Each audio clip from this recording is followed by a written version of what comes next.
guys, welcome back to my channel. I'm filming today a new episode of the Yellow Cab series, and as you guys can see, we're not in Manhattan. How do you know this? We're taking the green cab, not the yellow cab as usual. And I'm here with John. Hi, how are you? He's gonna introduce himself later, but he's an awesome YouTuber. He talks about New York City. His videos are amazing, so make sure to subscribe to his channel if you want really authentic, creative New York City content. I'm obsessed, so I have him as a special guest today. Thank you. I've been filming the Yellow Cab series on my Portuguese channel, so this is the first episode here on my English channel. If you like it, don't forget to subscribe and give it a thumbs up, and let's get started. Let's do this, yeah. So first of all, introduce yourself. My name is John Barr. I run the YouTube channel Here Be Barr. We do travel content all over the world, but I really specialize in New York City. I've lived here almost a decade. I grew up pretty close to New York, so I just love New Jersey. So I just love showing people around really cool spots in this city. And yeah, that's how she found my channel. And what are we doing here today?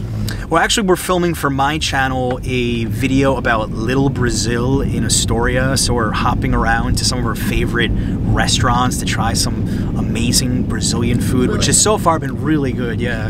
I'm excited to watch it. Me too. So you're from New Jersey, right? Yeah. So when did you move to New York?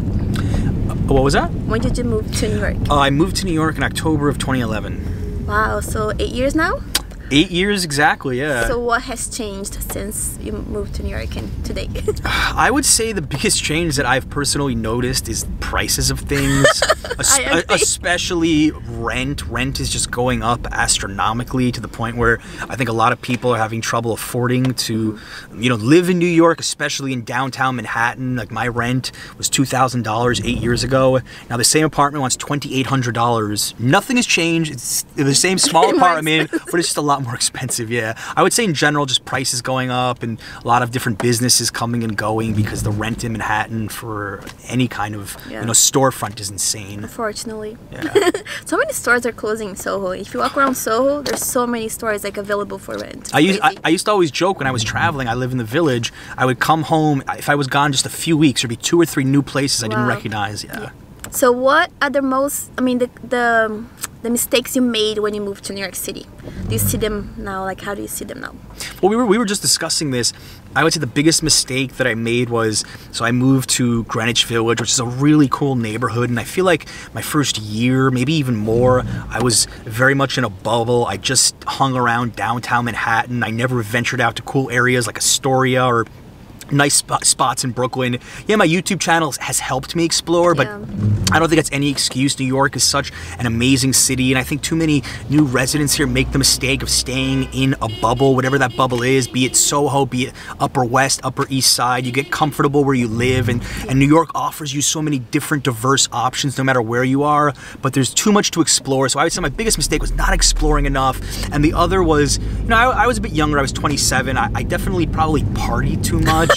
I spent too much money on going out drinking, all that stuff, so I think I overdid it just a little bit. So what is your favorite thing about New York City? My favorite thing about New York City is that you could legitimately have a new adventure every single day if you wanted. Now, I'm not saying that I do, because I'm like you, I'm a busy person. A lot of days I barely leave my apartment, but if I want to go explore something new, there's endless options. You have food from almost every single country on earth. You have people from every spot around the world. It's so easy to make friends here. There's always new people coming. There's always new exhibits, new restaurants. You don't have to travel. You don't have to, truthfully, I hate to say it, but you don't really have to travel in New York. Yeah. Even today is an example, just exploring all the Brazilian restaurants. Never heard of these places. Absolutely love it. Absolutely want to go back. So yes, just daily adventures if you want. Yeah, I agree.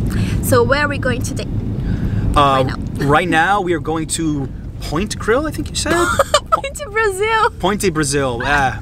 Point Brazil. Point Brazil, yeah. a buffet, which we've been eating a little bit here. There's some snacks, but I've been saving my appetite on purpose for this because I knew that if we went to a good Brazilian buffet with lots of meat, that I would be full for the next 2 days. So barely ate anything today in preparation for this. Have you been to Brazilian steakhouse? Yes, I've been to Brazilian steakhouses in different countries. I've been to All You Can Eat in New York. I've been to Brazilian steakhouses in Brazil. I only went to Brazil once. Had a very good time. But yeah, I've had Brazilian steak before. Okay, so let's check out Point Brazil. Let's do it.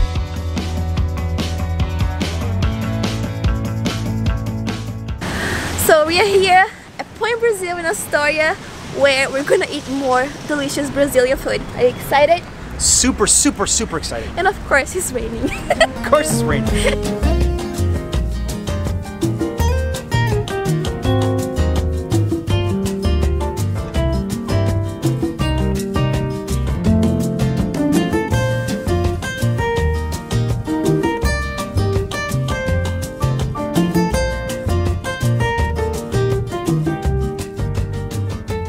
So we are here at Point Brazil. We just tried all the possible foods in less than 2 hours. Literally. 1 hour. I have a few questions for you, since you are a New York City expert. What are the most common mistakes that tourists make when they visit New York for the first time? I think there's a lot of common mistakes. I think a big one would be trying to do too much, especially if you're only here for 3 or 4 days. You will just wear yourself out.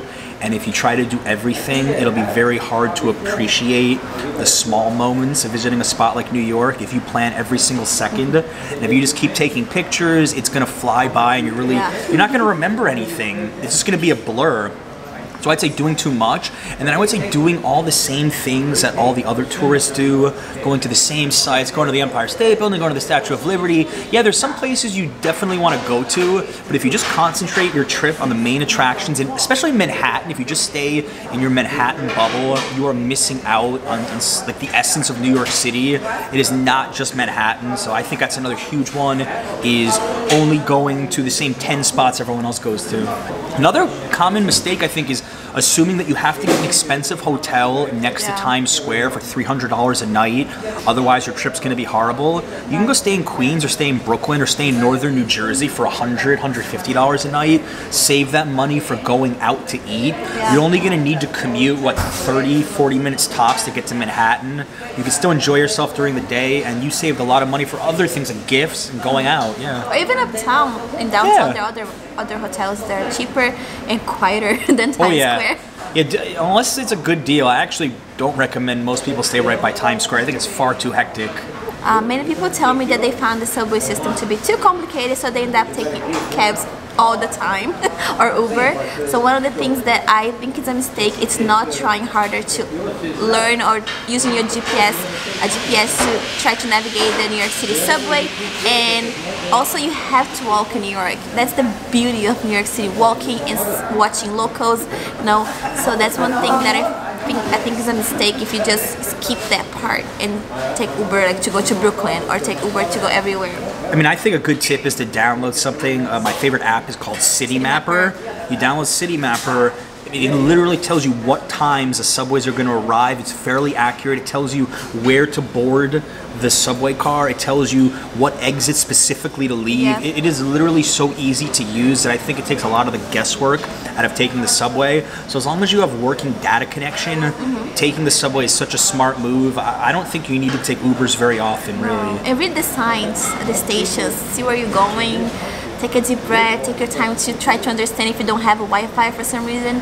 It's not that hard. It can be tricky, you know, when you first get here, but it's okay.